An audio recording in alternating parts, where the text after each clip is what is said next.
Le monde est la résultante de nos activités individuelles. Se changer soi-même est la seule voie vers le monde meilleur. Un monde meilleur où il fait bon vivre. Cette idée tournait en boucle dans l'esprit de Jonathan. Agité au fond de son lit, il ne parvenait pas à trouver le sommeil. La honte qu'il avait ressentie en présence de l'Indien, doublée d'un sentiment de culpabilité, l'avait amené à réaliser ce qui lui semblait maintenant une certitude.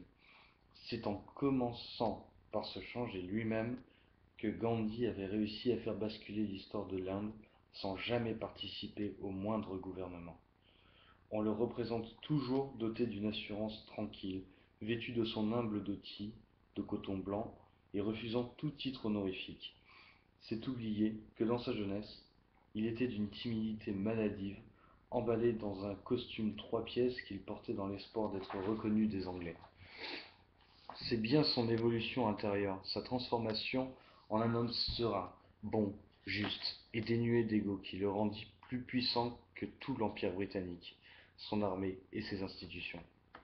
C'est aussi en vivant une véritable mue intérieure que Mandela avait fait basculer l'histoire de l'Afrique du Sud du fond de la cellule où il était enfermé. On oublie souvent qu'à l'origine, Mandela prônait la lutte armée, raison pour laquelle il avait été incarcéré. Mais, en prison, cet homme vécut une évolution personnelle admirable. Non seulement il devint un pacifiste non violent, mais encore, il fut capable de pardonner à ses ennemis, ses geôliers, qu'il avait pourtant abusivement maintenus 27 longues années en captivité, et c'est bien parce qu'il fut lui-même capable de pardonner que le pays vécut relativement pacifiquement cet incroyable retournement de situation.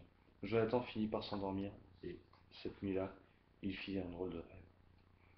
Il vole dans les nuages, puis s'élève au-dessus. Planant sur la mer de coton blanc dans le ciel infiniment bleu, il survole la Russie, aperçoit Lénine et des révolutionnaires qui se réunissent dans les rues. Il répète avec beaucoup d'enthousiasme: Nous voulons un pays égalitaire. Des nuages passent, noirs. Quand il s'écarte enfin, Jonathan aperçoit des millions de morts qui s'accumulent partout. Des nuages, encore. Puis la nuit défile, à toute allure. Jonathan se sent en apesanteur. Il tournoie lentement sur lui-même, dans le ciel. Les nuages filent sous lui. Au-dessus, le ciel noir. Puis, de nouveau, la lumière apparaît à l'horizon, timide, blanche. En bas, les clochers dorés des églises de Saint-Pétersbourg pointent leurs flèches vers Jonathan. Autour des immeubles modernes, dans les rues, des voitures. Lénine est assis au sommet d'un grand gratte-ciel. Il hausse les épaules, il parle, et pourtant Jonathan sait bien que c'est la voix de Margie.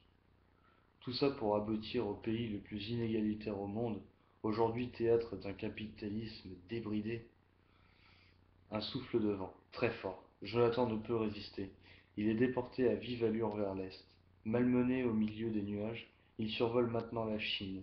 Et, là-bas, loin en dessous, il voit Mao, un demi-sourire aux lèvres, qui annonce sa nouvelle politique économique.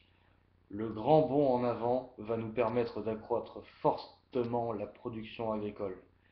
Des nuages s'accumulent, très noirs. La voix de Margie émerge du néant. Dans les 3 années qui suivirent, 30 millions de personnes moururent de faim en Chine. Des éclairs fendent l'air et poignardent les ténèbres. Les nuages s'écartent.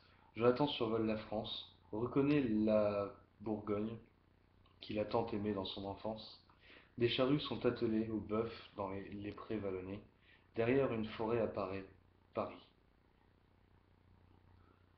Les calèches, les fiacres, le cri des garçons cochers dans les rues étroites, fangeuses, fangeuses et puantes. Le soleil à l'horizontale, lumière mordorée sur les toits. Robespierre prend la parole au club des Jacobins, sincère, idéaliste. Abolir les privilèges de la classe dirigeante. Et puis, la guillotine, les têtes qui roulent, le sang qui coule, l'odeur âpre. Les rues se remplissent d'une masse rouge visqueuse qui se déverse dans les avenues. Tout Paris devient rouge. Place de la Concorde, Robespierre regarde le sang couler. Une, une berline précédée de motards passe devant lui. La mer de sang s'écarte devant les grosses motos. Robespierre applaudit. À l'intérieur, un homme répète en boucle d'un ton sincère: Je suis au service des citoyens. Les motos suivies de la berline remontent la rue Royale. Je suis au service des citoyens. Le cortège tourne à gauche et enfile le faubourg Saint-Honoré. Je suis au service des citoyens.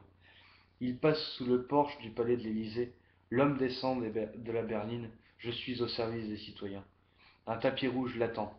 Les gardes républicains, en tunique noire et or, couvre-chef à plumet rouge, forment une haie d'honneur. L'homme parcourut toute la longueur du tapis, entre dans le palais, traverse ses salons aux boiseries dorées et aux tapisseries soyeuses, approche de l'escalier. Les garçons d'étage se mettent aussitôt au garde à vous. Un sommelier, aux gants blancs, s'incline en lui présentant des grands crus. Un cuisinier fait une révérence en lui montrant un immense plat d'argent rempli de victuailles les plus fines. L'homme monte l'escalier. En haut, une cour de conseillers lui fait des courbettes. Une actrice se déshabille et frotte son corps nu et moite sur sa bedaine proéminente. Les valets lui ouvrent les portes et s'inclinent sur son passage. Il s'arrête à l'entrée de son bureau. La lumière se reflète dans les innombrables dorures. Il se retourne, toise tous ses serviteurs, conseillers, gardes et cuisiniers, et constate: les citoyens sont à mon service. À ce moment-là, sa tête se met à enfler, enfler, enfler. Elle se remplit d'air, elle gonfle comme une outre, se déforme, devient difforme, occupe la moitié de l'espace de l'immense bureau. Après quoi, ses lèvres boursouflées s'ouvrent et se referment à l'infini comme celles d'un poisson obèse, et il se met à souffler du vent, encore du vent. Un journaliste se précipite et présente devant l'orifice présidentiel un micro en plastique rose qui s'évase, à son extrémité, en un rond trempé dans l'eau savonneuse. Et alors apparaissent des bulles, des bulles, des bulles, à l'infini. Mais l'homme continue d'enfler, jusqu'à ce que soudain le gaz s'échappe de sa personne dans un sifflement continu. Alors il commence à se dégonfler comme un ballon de baudruche percé, et le gaz, en s'expulsant bruyamment, le propulse dans les airs aux quatre coins de la pièce, avant qu'il ne soit expulsé par la fenêtre ouverte. Il survole en tourbillonnant la cour de l'Élysée, passe au-dessus du tapis rouge parcouru au même moment par un autre homme qui répète en boucle: Je suis au service des citoyens. Au même instant, de l'autre côté de la scène, des dizaines de députés à tête enflée se dégonflent de concert et sont propulsés avec le même sifflement par les fenêtres de l'Assemblée nationale. Ils survolent bruyamment le quartier Saint-Germain, qu'ils remontent jusqu'au jardin du Luxembourg.